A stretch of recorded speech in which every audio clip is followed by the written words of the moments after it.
Happy anniversary मधु। मधु अब मैं sorry, वो मैं ऑफिस में बॉस। अच्छा ठीक है, कोई एक्सक्यूज नहीं, सारी गलती मेरी है। आई एम सॉरी, प्लीज मुझे माफ कर दो। मधु बात तो सुनो मेरी।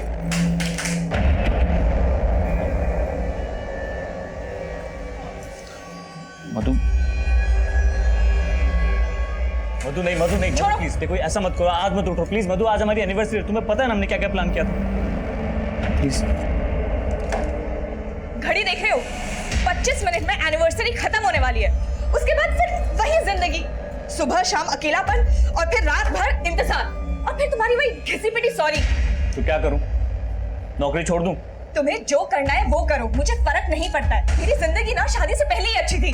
तुम कहना क्या चाहती हो कि तुमने मुझसे शादी करके गलती कर दी? गलती की है इसलिए तो झेल रही हो तुम्हें। झेल रही हूँ मतलब? इस घर का रेंट, हमारी फ्यूचर सेविंग, हमारे जो खर्चे हैं, इन सब को मेंटेन रखने के लिए मेहनत करता हूँ मैं। तुम्हें क्या लग रहा है मैं बाहर जाकर टाइम पास कर रहा हूँ? मुझे क्या पता। हाँ, मुझे सिर्फ इतना पता है कि ऐसे घुटने के लिए मैं अपने पेरेंट्स को छोड़ के तुम्हारे पास नहीं आई थी। और जो मैंने तुम्हारी वजह से अपने पेरेंट्स को छोड़ा है वो नहीं दिख रहा तुम्हें? सब दिख रहा है मुझे। तुम भी अपने घर वालों की तरह ना सेल्फिश हो। मधु,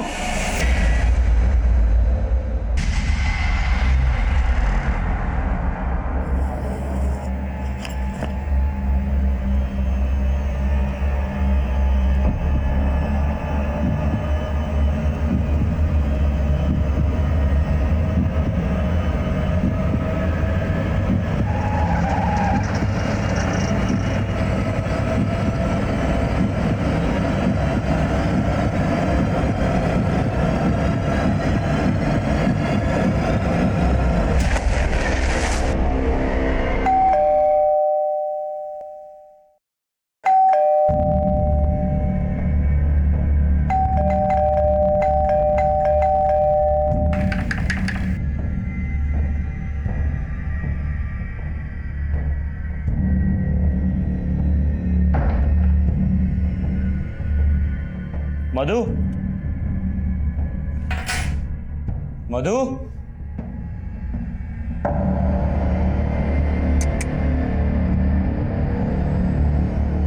हाँ चली गई है।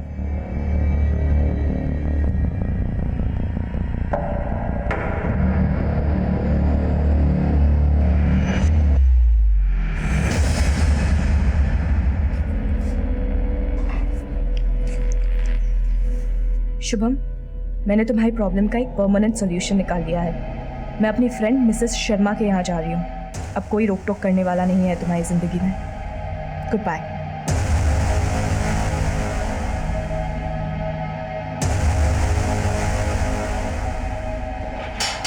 आंटी, आंटी नमस्ते। क्या हुआ शुभम बेटा? आंटी वो मधु, आंटी आपका फोन मिल सकता है जरा? हाँ।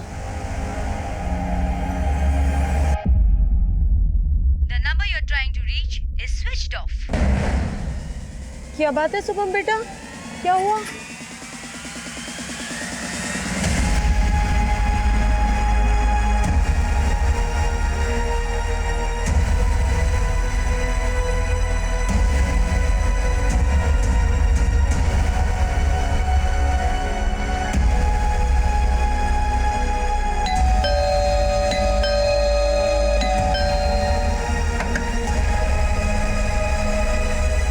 शुभम जीजू, आप इतनी रात को, सब ठीक तो है ना? हाँ सब ठीक है बंटी। वो अरे शुभम बेटा, आओ ना। मधु नहीं है तुम्हारे साथ? शुभम जीजू, आपने और मधु दीदी में फिर से कोई झगड़ा हुआ है क्या? नहीं बंटी, ऐसा कुछ नहीं हुआ। वो मधु कह रही थी कि मिसेस शर्मा उसकी काफी पुरानी फ्रेंड है, आप लोग नहीं जानते क्या? शुभम बेटा, हम किसी मिसेस शर्मा को नहीं जानते। तो फिर मधु गई कहाँ? शुभम, मैंने तुम्हारी प्रॉब्लम का एक परमानेंट सॉल्यूशन ढूंढ लिया है। मैं अपनी फ्रेंड मिसेस शर्मा के यहाँ जा रही हूँ। अब कोई रोक टोक करने वाला नहीं है तुम्हारी जिंदगी में। Good bye. तो ये मिसेस शर्मा कौन है ये आप लोग नहीं जानते?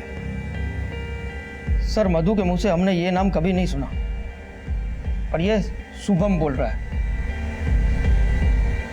सर मैं सच कह रहा हूँ, मधु के मुंह से मैंने यही नाम सुना था, मिसेस शर्मा। तुमने मधु से इस मिसेस शर्मा का सिर्फ नाम ही सुना था, या मधु के साथ कभी इस मिसेस शर्मा से मिले भी थे?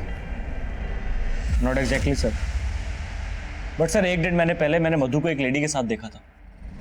मधु,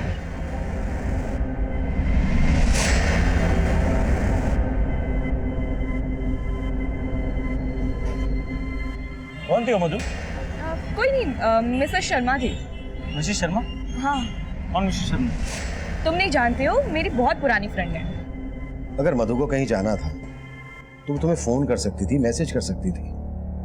डिजिटल इंडिया के दौर में वो तुम्हें लेटर लिख कर जाती है। सर हो सकता है मधु ने मुझे बैंक में फोन किया हो, पर उससे पहले मैं घर के लिए निकल गया हूँ।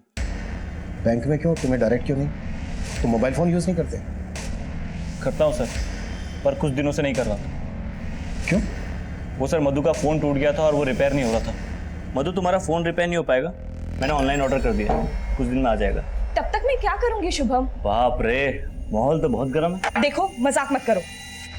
अच्छा कोई मजाक नहीं, तुम ऑलरेडी मेरा फोन यूज कर रही हो ना, तो उसे यूज करो। और अगर आपको लगे कि आपको मुझसे कोई बहुत जरूरी बात करनी है तो ऑफिस में कॉल कर लेना। सर मुझे बहुत फिक्र हो रही है, क्योंकि मधु अकेले नहीं, अपने साथ अपने सारे गहने लेकर गई है। ऊपर से उसका फोन बंद और ये लेटर। सर मुझे तो कुछ गड़बड़ लग रही है। शुभम, तुम्हारे और तुम्हारी पत्नी मधु के बीच रिश्ता कुछ ठीक से नहीं चल रहा है, राइट? सर लड़ाइयाँ तो मियाँ बीवी के बीच होती है, मगर सर ऐसा कुछ नहीं हुआ कि मधु मुझे छोड़ के चले जाए। लेकिन ये लेटर तो कुछ और ही इशारा कर रहा है। ऊपर से मिसेस शर्मा नाम का एक किरदार। अगर मिसेस शर्मा वाकई में कोई है तो ढूंढ रही, हम ढूंढ लेंगे। सर आपको लगता है मैं झूठ बोल रहा हूँ? सर मिसेस शर्मा है, आप लोग तो कॉल रिकॉर्ड से पता लगा लेते हो ना सर, तो चेक कीजिए, शायद आपको मिसेस शर्मा का नंबर मिल जाए।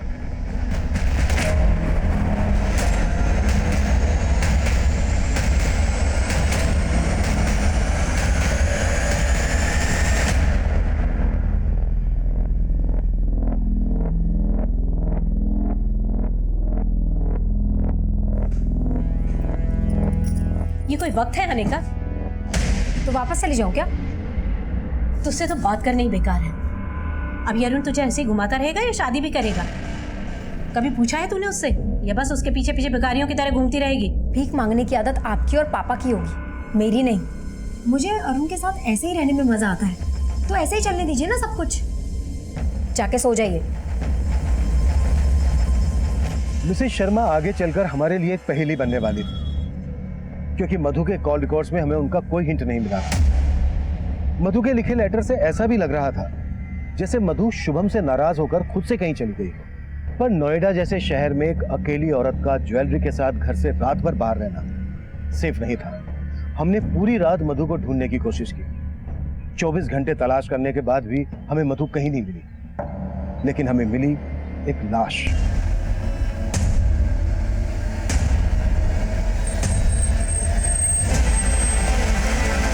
पीछे हटिए, पांडे पीछे हटाओ सबको। साइड सब पीछे पीछे पीछे हटिए। पीछे हो, पीछे हो। पांडे पीछे हो। देखो आसपास कुछ मिलता है क्या? सर गीता हटो, बॉडी बाहर निकालो।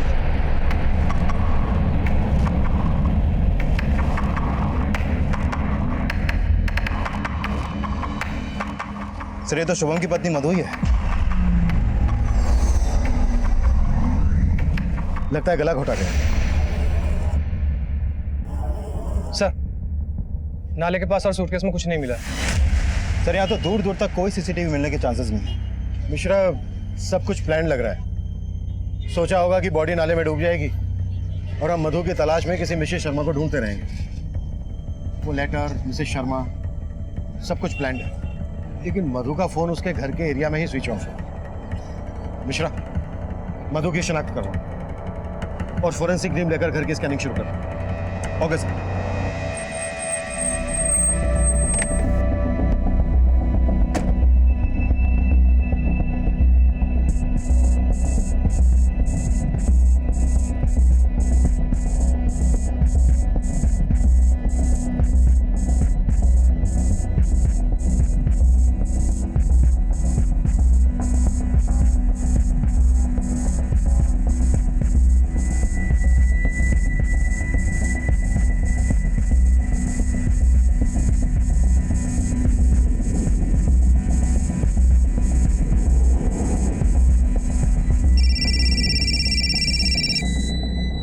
सर शुभम के घर से ऐसा कोई क्लू नहीं मिला है जिससे साफ हो कि मधु का मर्डर उसी के घर में हुआ था। शुभम के घर वालों की कुंडलियां निकालो और पिछले दिनों की शुभम की एक्टिविटीज भी पता करो। Okay sir. सर, एक स्त्री वाले का कहना है जिस रात मधु का मर्डर हुआ उस शाम उससे मिलने एक औरत आई थी।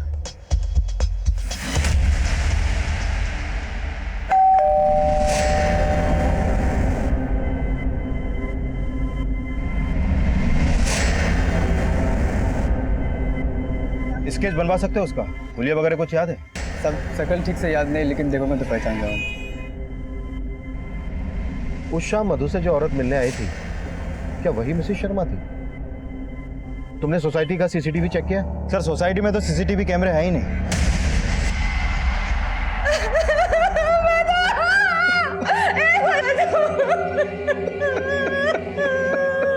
देखिए, हमें मधु की बॉडी इस सूटकेस में मिली। आप लोग पहचानते हैं इसे, बता सकते हैं ये किसका है? ये तो हमारी बेटी मधु का है सर। जब इसे विदा किया था तो वो उसे साथ ले गई थी। अब इसे मैं उसकी लाश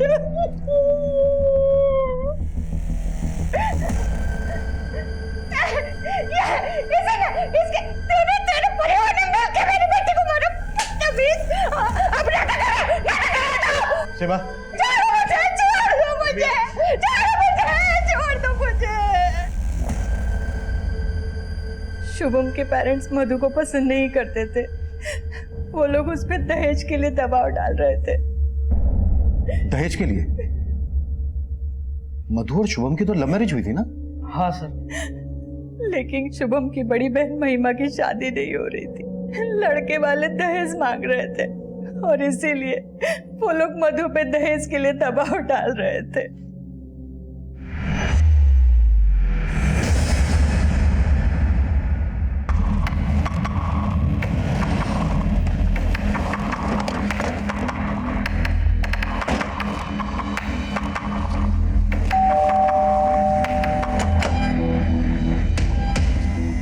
आप शुभम के पिता हैं? जी हाँ। और आप शुभम की माँ? जी। आप दोनों को हमारे साथ थाने चलना होगा।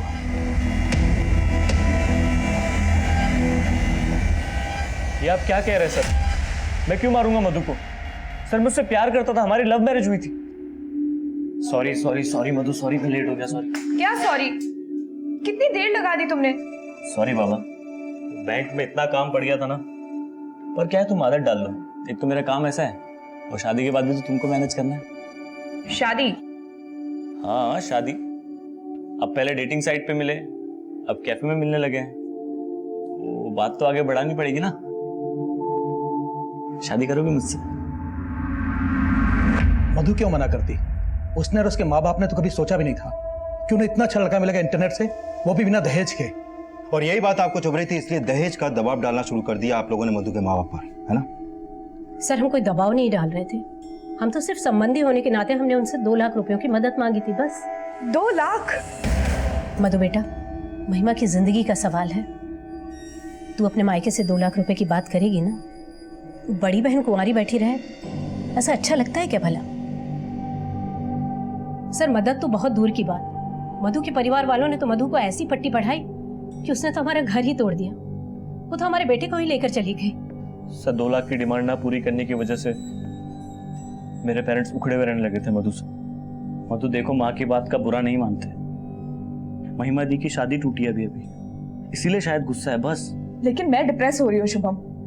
अब ये रोज रोज के ताने मुझसे नहीं सुने जाते हैं। तुम तो ऑफिस चले जाते हो और फिर बर्दाश्त मुझे करना पड़ता है। सर मैंने शुभम की फैमिली के हर मेंबर के कॉल रिकॉर्ड्स निकलवाने के लिए बोल दिए हैं। वैसे सर शुभम की तरह उसकी फैमिली भी कहानी बनाने में एक्सपर्ट लगती है। इस कहानी का दी एंड हम देखेंगे। सबकी कुलियां निकलवाओ और सबके हैंड राइटिंग सैंपल भी कलेक्ट करो। Okay sir. चलिए लिखिए इसमें जो मैं कह रहा हूं, लिखिए।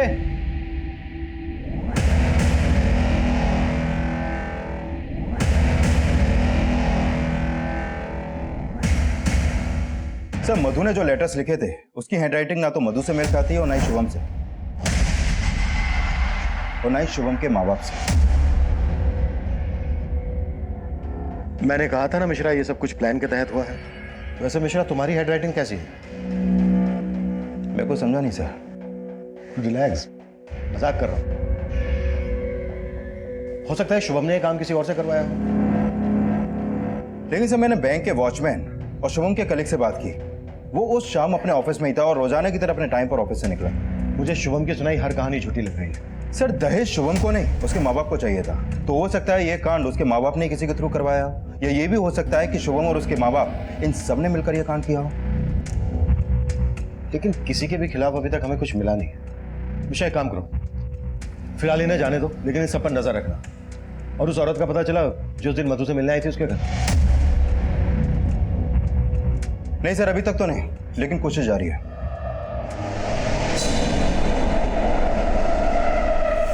पुलिस तो हमारे पीछे ही पड़ी हुई है। कभी सोचा ना था कि इस उम्र में ये जिल्लत सहनी पड़ेगी, वो भी तुम्हारी पत्नी की वजह से। पापा वो नहीं रही, अब तो उसे कोसना बंद करो। अरे वो तो छोड़ गई, लेकिन जाते आते तो हमें से फंसा के गई ना। पता नहीं कौन सा पाप किया था जो ऐसी बहू मिली।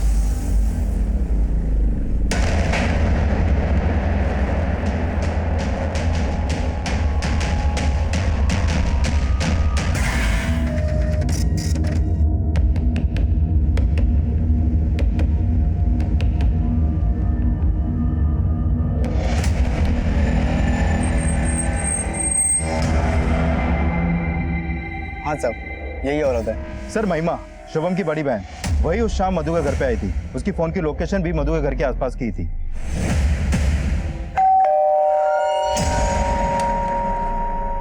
अरे महिमा दी, आज मेरी याद कैसे आ गई? बस तेरी याद आई तो मिलने आ गई। आइए अंदर आइए। याद आ गई? अच्छा, बड़ी अटपटी फैमिली है। बेटा किसी मिसेस शर्मा की बीन बजा रहा है और माँ बाप अपनी बेटी की शादी टूटने के कारण अपनी बहू और बेटे से बात करना बंद कर देते हैं। और बेटी को अचानक अपनी भाभी पर प्यार आ जाता है और वो उससे मिलने जाती है, वो भी उसी दिन जिस दिन उसकी भाभी का मर्डर होता है। मुझे पता था कि आप लोग मुझ पर ही शक करेंगे। अब अपनी भाभी के घर जाना कुछ गलत है क्या? नहीं, बिल्कुल नहीं। लेकिन भाभी के मर्डर हो जाने के बाद इस बात को छुपाना गलत है। मैंने कुछ नहीं छुपाया आपसे। आप लोगों ने पूछा नहीं, इसलिए मैंने आपको बताया नहीं। अच्छा, चलो अब पूछ लेते हैं, क्यों गई थी तुम अपनी भाभी से मिलने? भाभी पर अचानक से प्यार उमड़ पड़ा था, या फिर अपनी शादी टूटने का गुस्सा निकालने गई थी? क्या शुभम की मिसेस शर्मा तुम ही हो? सिर्फ सच सुनना है मुझे।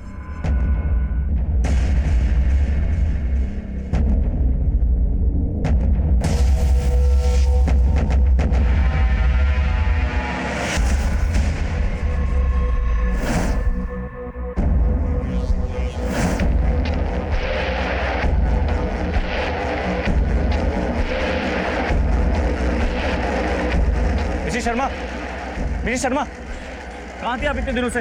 आपको इतने दिनों से ढूंढ रहा हूँ मैं। आपको कोई गलत नहीं भाई साहब, मैं कोई मिसेस शर्मा नहीं हूँ। देखो ज्यादा बनो मत। मधु तुम्हारे घर गई थी ना? मैं जानता हूँ सब। आप तुमने ही मारा मेरी मधु को। ये साड़ी मधु की है, मैं जानता हूँ। साड़ी छोड़ो, ये क्या कर रहे हो? भाई साहब देखिए, भाई साहब मेरी बात सुनो। भाई साहब मेरी बात सुनो। भाई साहब, अरे भाई साहब मेरी बात सुनो। वो मेरी बीवी को मार के गई है। भाई साहब रुको, रुको, रुको। कहाँ गई? कहाँ गई वो?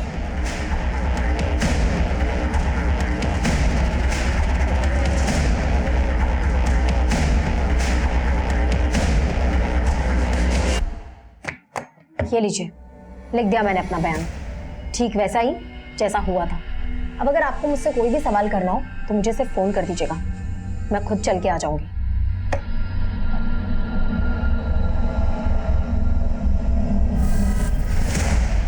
अगर तो भरी पड़ी है मैडम, शायद गुस्सा भी इसी तरह से भरा पड़ा हो। बड़ी बहन होने के बावजूद छोटे भाई की शादी पहले हो गई और उसकी वाइफ दहेज लेकर भी नहीं आई, जो मैडम की शादी में काम आ सकता था, जिसकी वजह से मैडम की शादी टूट गई। नजर रखो इस पर। Okay sir. Sir, sir, sir, वो मिसेस शर्मा मिल गई सर। मिसेस शर्मा? हाँ सर। सर उसने मधु की साड़ी पहनी हुई थी जो मैंने उसे गिफ्ट की थी। मधु की साड़ी? जी सर। सर वो मुझे मार्केट में दिखी। मैंने उसे पकड़ने की कोशिश की तो चालाकी से भाग के निकल गई, लेकिन सर मैंने उसका पता लगा लिया।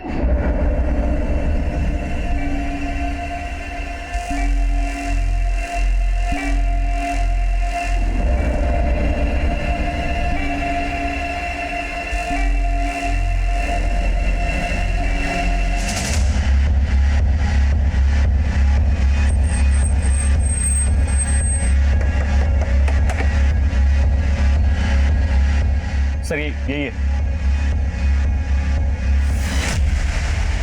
सर मैं कोई मिसेस शर्मा नहीं हूँ, मेरा नाम सुनीता अग्रवाल है और ना ही मैं किसी मधु को जानती हूँ। सर ये आदमी झूठ बोल रहा है। सर मधु की साड़ी पहनी हुई, इसने गहने भी इसी घर में होंगे। सर इसी ने मारा मधु को, मुझे पता है सर, झूठ बोल रही है। सर मैंने किसी को नहीं मारा सर, इसने सरेआम मेरा पल्लू खींचा, वो तो मैंने गलती की जो पुलिस को नहीं बुलाया सर। सर झूठ बोल रहे सर ये। देखिए Mrs Sharma, I mean Mrs Agarwal, अगर आप हमसे कुछ छुपा रही हैं तो... सर मैं कुछ नहीं छुपा रही हूँ सर, ये साड़ी तो मुझे मेरे हस्बैंड ने गिफ्ट की थी। अब इनकी बीवी के पास भी वैसी ही साड़ी है तो क्या मैं कातिल हो गई? पांडे सर, पर्चा भरवाना। सर कैसा पर्चा? सुनीता के खिलाफ हमें कुछ नहीं मिला और शुभम का उस पर शक करना हमें यह सोचने पर मजबूर कर रहा था कि वो मिसेस शर्मा को सच साबित करने के लिए इस तरह के नाटक कर रहा था। मधु की मिसिंग ज्वेलरी की तस्वीरों को हमने शहर के सभी ज्वेलरी शॉप, चोर बाजार और खबरों में सर्कुलेट किया, लेकिन अब तक हमें वहां से भी कोई लीड नहीं मिली थी। इस बीच महिमा एक स्ट्रॉन्ग सस्पेक्ट बनकर हमारे सामने आई। साथ ही हमें यह भी लग रहा था कि मधु का मर्डर करके उसकी बॉडी को सूटकेस में डालकर ले जाना, डंप करना एक अकेली औरत के लिए बहुत ही मुश्किल काम था। इसलिए हमने उसके पिता नरेंद्र की उस शाम की एक्टिविटीज का पता लगाने का सोचा और हमें एक लीड मिली भी, जो महिमा की कहानी का एक नया ट्विस्ट था। शुभम की बहन महिमा के कॉल रिकॉर्ड में एक नंबर मिला है और ये नंबर मर्डर वाली रात मधु के घर वाली एरिया में ही एक्टिव था। किसका नंबर है ये? सर ये नंबर अरुण का है। महिमा की अरुण से सगाई हुई थी जो टूट गई, लेकिन सगाई टूटने के बाद भी महिमा अरुण को डेट कर रही थी और सर मर्डर वाली रात ये दोनों ही देर रात तक साथ में थे। मतलब सगाई टूटी लेकिन रिश्ता नहीं टूटा। क्या ये भी मधु और शुभम की तरह लव कम अरेंज मैरिज करने वाले थे? सर लड़का तो महिमा के पेरेंट्स ने ही ढूंढा था, सगाई टूट गई लेकिन दोनों की जोड़ी नहीं टूटी।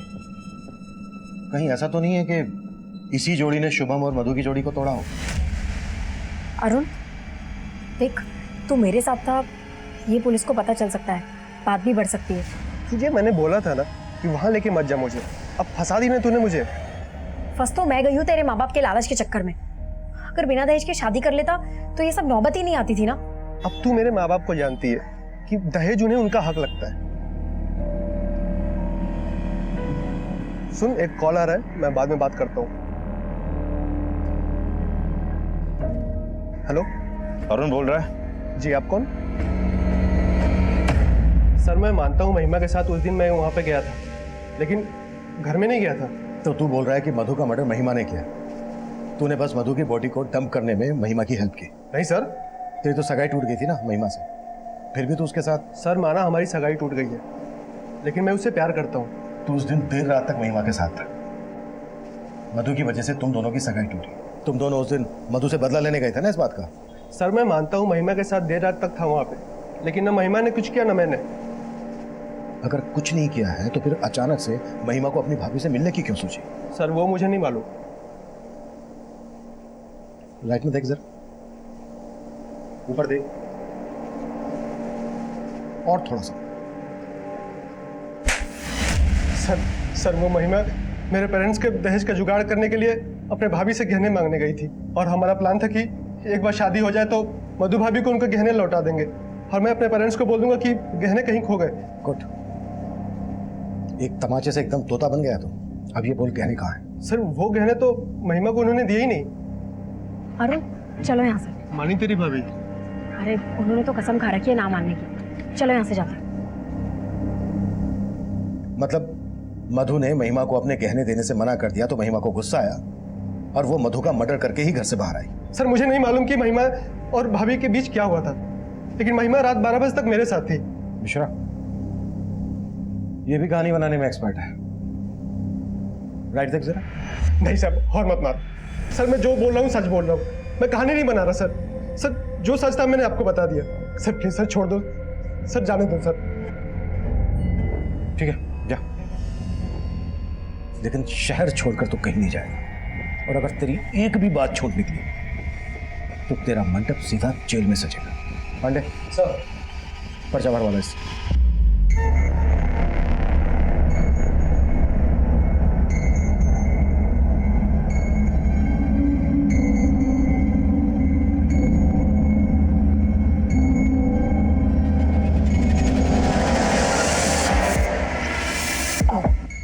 अबे देख के चलना।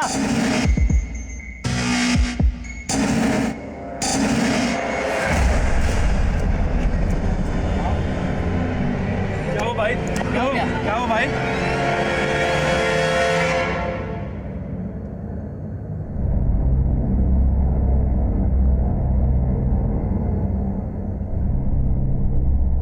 सर आप लोग बेकार में हम पर और हमारे बेटे पर शक कर रहे हैं। अगर आपने अपना ध्यान हम पर से हटाया होता तो शुभम की जान खतरे में नहीं होती।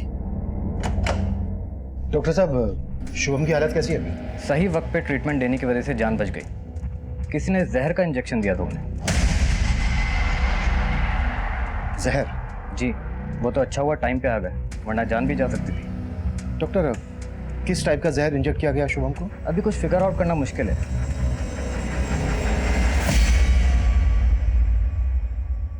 सर, मार्केट की सभी सीसीटीवी फुटेज चेक की, लेकिन किसी में भी इस बंदे की शक्ल नहीं दिखाई दी। सर, शुभम की बॉडी में जो जहर इंजेक्ट किया गया था वो मेरिकटेक्स और फोटोसेटिक नाम के केमिकल्स को मिक्स करके बनाया गया था। सर, जहर लीथल था। मिश्रा, याद है कुछ दिनों पहले इसी एरिया में एक इंजेक्शन गैंग एक्टिव था जो लोगों को सुइयां चुभाकर उनका ध्यान भटकाकर उन्हें लूट लेता था। लेकिन सर, ऐसी वारदातों में कोई जहर इंजेक्ट नहीं किया गया था। ये भी तो हो सकता है कि इंजेक्शन गैंग से जुड़े किसी आदमी को शुभम को मारने की सुपारी दी गई हो। एक काम करो मिश्रा, इस गैंग से जुड़े हर आदमी को राउंड अप करो और शुभम के बैंक कलीग की भी क्वेश्चनिंग करो। हो सकता है ये प्रोफेशनल राइवलरी का केस, हर एंगल इन्वेस्टिगेट करो। Okay sir. शुभम और मधु से जुड़े हर इंसान को हम खंगाल रहे थे और आखिरकार 3 दिन बाद शुभम को होश आया। नहीं सर, मुझे नहीं याद किसने मुझे इंजेक्ट करने की कोशिश की, लेकिन सर एक बार पहले भी मुझ पर मधु पे एक आदमी ने इंजेक्शन से अटैक करने की कोशिश की थी। और ये बात तुमने हमें पहले क्यों नहीं बताई? काफ़ी पुरानी बात है सर। मैं और मधु हमारी फर्स्ट एनिवर्सरी पे डिनर के लिए जा रहे थे।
हमारे पास कुछ तस्वीरें हैं, देखकर बताओ वो इनमें से कोई है क्या?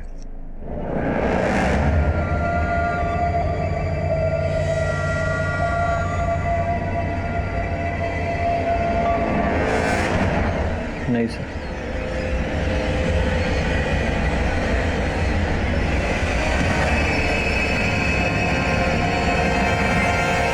यही आदमी है सर।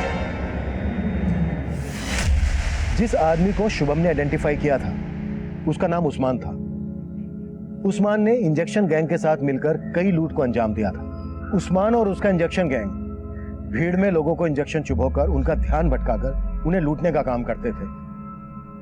हमें शक था कि उस्मान को किसी ऐसे आदमी ने सुपारी दी थी जिसे केमिकल्स की अच्छी खासी जानकारी थी और जिसने इस खास किस्म के जहर का इजाद किया था। हमने फौरन उस्मान की तलाश में रेड अलर्ट जारी कर दिया और बहुत जल्द वो अरेस्ट भी हो गया। अरे डोज ज्यादा तो नहीं है इसमें?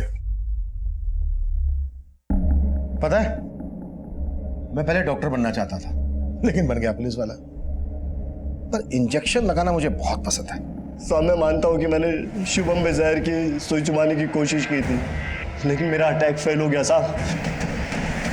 लेकिन साहब कसम से इस बार मैंने कुछ नहीं किया साहब, मैं सच बोल रहा हूँ साहब।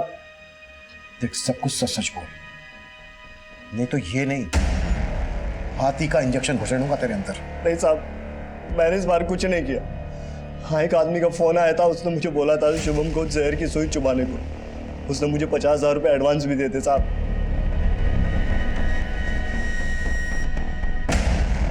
कौन था वो आदमी? नाम नहीं पता साहब। उस आदमी को कहीं से मेरा नंबर मिला था, उसने फ़ोन करके मिलने के लिए बोला और सुपारी दी, लेकिन मेरा अटैक फेल हो गया साहब, तो मैंने उसका फ़ोन उठाना बंद कर दिया। नंबर बोलो उसका। याद नहीं है साहब, पुराने फ़ोन में था, और वो तो मैंने फेंक दिया ताकि आप मुझ तक ना पहुंच सके। हुलिया तो याद होगा ना उसका तुझे, या फिर उसका हुलिया याद दिलाने के लिए पहले तेरा हुलिया बिगाड़े? थोड़ा थोड़ा याद है साहब बस।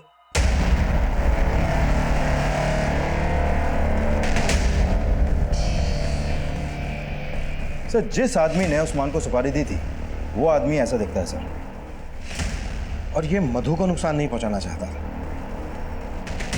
कहीं ये मधु का आशिक तो नहीं था? शुभम, याद करने की कोशिश करो, हो सकता है तुमने इसे पहले कभी देखा हो। नहीं सर, ऐसा कोई आदमी याद नहीं मुझे। इसे पहचानते हो? हाँ सर, ये तो गणेश है सर। कौन गणेश? मधु दीदी के कॉलेज में पढ़ता था सर, और ये दीदी से शादी भी करना चाहता था। तुम्हारी हिम्मत कैसे हुई मधु का हाथ मांगने की? अपनी जात देखिए। मधु गणेश से प्यार करती थी और उसने लव मैरिज की शुभम के साथ। हाँ सर, शुभम हमारी जात वाला था, लेकिन गणेश अलग जाति का था। कहाँ मिलेगा ये गणेश? सर मैं मानता हूँ कि मैंने शुभम पे अटैक करवाया था। ये ले 50,000 रुपए एडवांस। इस लड़के पे सुई घुसानी है, ये दवा भर के। ठीक है। लेकिन सर, मैंने मधु के साथ कुछ भी नहीं किया। मैं तो प्यार करता था मधु से, पर कास्ट अलग होने की वजह से उसके पेरेंट्स नहीं माने। मैंने तो मधु से कहा कि हम भाग के शादी कर लेते, पर उसने कहा कि वो अपने पेरेंट्स को मना लेगी, लेकिन ऐसा कुछ भी नहीं हुआ। फिर मेरे पेरेंट्स ने मेरी शादी अदिति के साथ करवा दी। तूने अदिति से शादी कर दी, मधु ने शुभम से शादी कर दी, तो शुभम पर अटैक करवाने का मकसद क्या था तेरा? सर वो मकसद भी मुझे मधु ने दिया था। मधु ने? साफ साफ बोल, कहना क्या चाह रहा है तू? मधु ने शुभम से 1 साल पहले शादी की थी, पर मेरी शादी मधु की शादी से 1 साल पहले ही हो गई थी, और उसे लगता था कि मैंने उसे धोखा दिया। जब मैंने उस समय कहा था कि भाग के शादी कर लेते हैं, तब तुम मानी नहीं, और अब जब मैं अदिति के साथ शादी कर चुका हूं, तब मेरे आसपास मंडरा रही हो। आखिर चाहती क्या हो तुम? तुम्हें गणेश, मैं तुमसे बहुत प्यार करती हूँ। मैं जानती हूँ मैं अपने माँ पापा को मना नहीं कर पाई, पर मैं तुम्हारे बगैर मर जाऊंगी। मुझसे मधु का दुख देखा नहीं गया, और मैं खुद को मधु से मिलने से रोक नहीं पाया। गणेश, मैं ना अपने माँ पापा को छोड़ दूंगी। तुम भी अदिति से डिवोर्स ले लो अब। मधु, डिवोर्स लेना इतना आसान नहीं है। कहना क्या चाहते हो तुम? मतलब बीवी तुम्हारी अदिति रहेगी और मैं? मधु को लगने लगा कि मैं उसे धोखा दे रहा हूँ, जबकि ऐसा कुछ नहीं था। इसलिए उसने मुझे चिढ़ाने के लिए जानबूझकर शुभम के साथ दोस्ती बढ़ानी शुरू कर दी। कौन है वो लड़का? तुमसे मतलब? तुम जाओ ना अपनी अदिति के पास, मेरे साथ टाइम वेस्ट क्यों कर रहे हो? तुम्हारे लिए मैं अदिति को डिवोर्स देने वाला हूँ, और तुम? झूठ बोलना बंद करो गणेश। तुम्हारा कोई इरादा ही नहीं है अदिति को डिवोर्स देने का, और अब मुझे भी कोई मिल गया है। ओके, तो तुम अपने रास्ते जाओ और मैं अपने। पहले तो मुझे लगा कि वो मुझसे नाराज है, इसलिए ये सब कर रही है, लेकिन बाद में उसने सच में शुभम के साथ शादी कर ली, जबकि उसकी वजह से मैंने अदिति को डिवोर्स दे दिया था। लेकिन मधु सचमुच शुभम से प्यार करने लगी थी, और मेरे लाख समझाने के बाद भी वो मेरी जिंदगी में वापस नहीं आना चाहती थी। इसीलिए मधु को पाने के लिए मैंने शुभम को रास्ते से हटाने का प्लान बनाया, और मेरे एक वार्ड बॉय दोस्त प्रकाश ने मुझे उस जहर के बारे में बताया। आवश्यकता आविष्कार की जननी है, और जो तबाह करने की ठान ले, वो फूलों को भी हथियार बना सकते हैं। जैसे तू मोहब्बत करके शायर बन गया, वैसे मैं हॉस्पिटल में नौकरी करते करते डॉक्टर बन गया। ये दो केमिकल एक सिरिंज में डालकर किसी की बॉडी में इंजेक्ट किया जाए तो 10 मिनट में खेल खत्म। फिर मैंने उस्मान को शुभम की सुपारी दी, पर शुभम बच गया, लेकिन मधु नहीं बची। बदला लेने के लिए तूने मधु को भी? नहीं सर, नहीं सर, मैंने मधु के साथ कुछ भी नहीं किया। सर वो शुभम आपको गुमराह करने की कोशिश कर रहा है सर। उसी ने मारा है मधु को, उसी ने मर्डर किया मधु का। हमने जहर देने वाले प्रकाश को भी अरेस्ट कर लिया, लेकिन गणेश ने अपना एक ही जुर्म कबूला कि उसने शुभम पर अटैक करवाया था। मधु के मर्डर से वो साफ साफ इनकार कर रहा था। इस केस में अभी कई राज खुलने बाकी थे। हमसे कहीं तो चूक हो रही थी। सर मधु को मारने का महिमा का मोटिव स्ट्रांग है। महिमा की अरुण से सगाई टूट गई क्योंकि मधु अपने घर से दहेज नहीं ला पाई, और मधु को मिलने वाली आखिरी शख्स भी महिमा ही थी सर। लेकिन महिमा के खिलाफ हमें कुछ नहीं मिला। मिश्रा, एक आदमी हमसे और छुप रहा है। कौन? गणेश की एक्स वाइफ अदिति। गणेश ने मधु की वजह से अदिति को छोड़ा, तो इस हिसाब से मधु अदिति की दुश्मन हुई। और वो कहते हैं ना, एक ठुकराई हुई औरत का वार काफी घातक होता है। बोलो। सर मुझे यहाँ पे क्यों बुलाया गया? क्योंकि तुमने अपने एक्स हस्बैंड की एक्स गर्लफ्रेंड का मर्डर किया, इसलिए। What? इतनी भोली मत बनो। तुम्हारे फोन की लोकेशन मधु के फोन की लोकेशन से मैच करती थी। तुम्हारा फोन मधु के घर के आसपास के एरिया में एक्टिव रहता था। मिलने जाती थी ना उससे? हाँ, मैं मानती हूँ कि मैं मधु से 1-2 बार मिली हूँ, लेकिन उसके मर्डर से मेरा कोई लेन देना नहीं है। लेना देना तो है, क्योंकि उसकी वजह से ही तुम्हारे एक्स हस्बैंड ने तुम्हें छोड़ा था। हाँ, उसकी वजह से गणेश ने मुझे छोड़ा, लेकिन मैंने नहीं मारा उसे। मिलने क्यों जाती थी मधु से? गणेश के अलावा जिंदगी में और भी कोई है। तुमने कितने को फांस रखा है? अदिति, देखो मैं तुम्हारा गुस्सा समझ सकती हूँ, पर अब गणेश से मेरा कोई वास्ता नहीं है। मैं शुभम के साथ बहुत खुश हूँ, और देखो वो आ रहा है। प्लीज तुम यहाँ से चली जाओ, प्लीज। यानी जिस मिसेस शर्मा की बात शुभम कर रहा था, वो मिसेस शर्मा तुम हो? कौन मिसेस शर्मा? मैं किसी मिसेस शर्मा को नहीं जानती हूँ, और शुभम के आने से पहले मैं वहाँ से चली गई थी। लेकिन फिर मैंने सोचा, जैसे उसने मेरा घर तोड़ा है, मैं भी उसका घर तोड़ दूँ।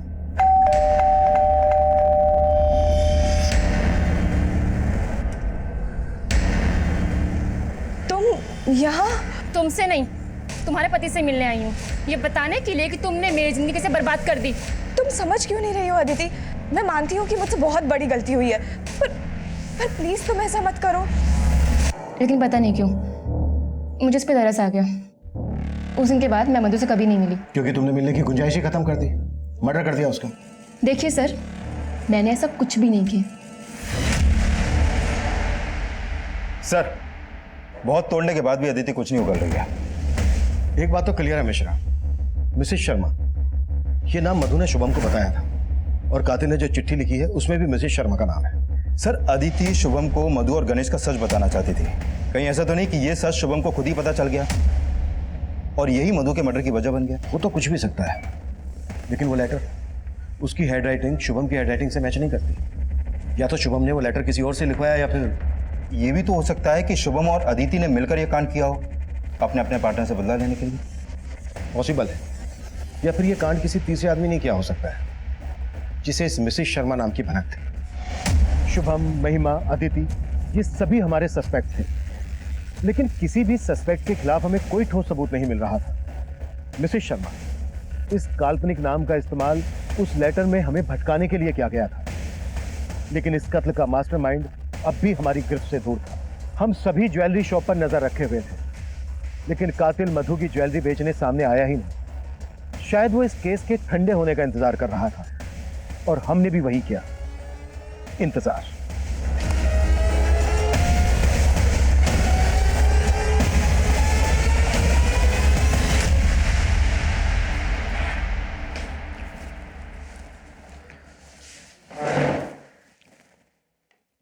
क्यों मारा मधु को?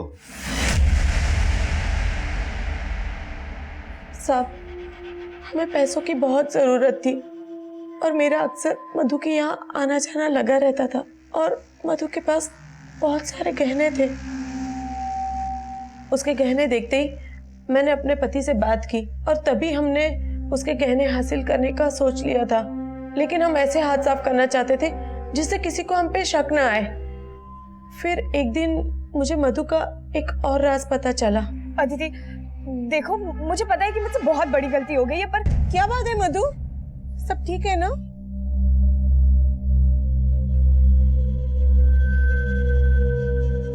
मधु ने मुझे सब कुछ बताया था। उसने मुझे ये भी बताया था कि एक दिन शुभम ने अदिति के साथ मधु को देख लिया था।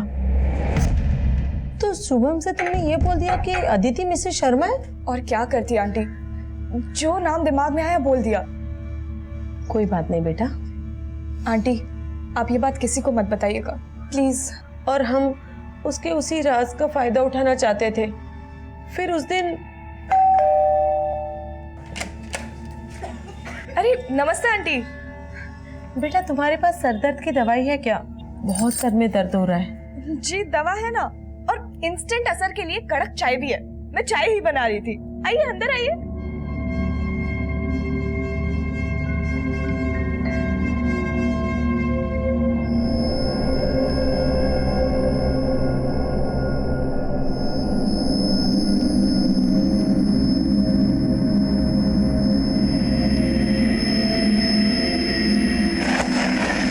मधु इतनी रेस्पेक्ट करती थी तुम दोनों की, इतना भरोसा करती थी तुम दोनों पर, और तुम लोगों ने चंद पैसों के लालच में अपनी बेटी की उम्र की लड़की को मार डाला। ये मत सोचना कि उम्र देखकर कोई रियायत मिलेगी।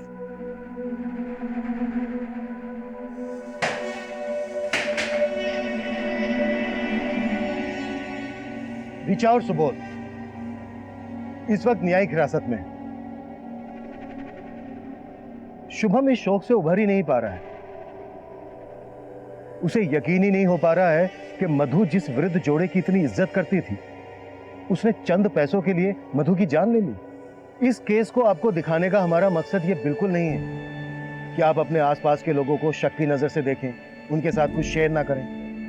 इनफैक्ट ये पॉसिबल भी नहीं है।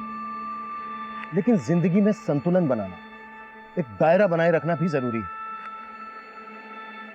हर रिश्ते में उतार चढ़ाव आते हैं, हर घर में दरारें होती हैं, लेकिन बाहर के लोगों को इसका पता नहीं लगने देना चाहिए, क्योंकि घर के राज जब दहलीज पार करते हैं तो ये एक दस्तक होती है कि कोई भी इसका फायदा उठा सकता है। जरूरी है हम इस केस से सीख लें और अपनी जिंदगी और अपने घर को महफूज बनाएं। अब मैं सीनियर इंस्पेक्टर अभिमन्यु जिंदल आपसे विदा लेता हूं। आपसे फिर मुलाकात होगी एक नए केस के साथ। क्राइम पेट्रोल 10 तक। मकसद बताना नहीं, बचाना है।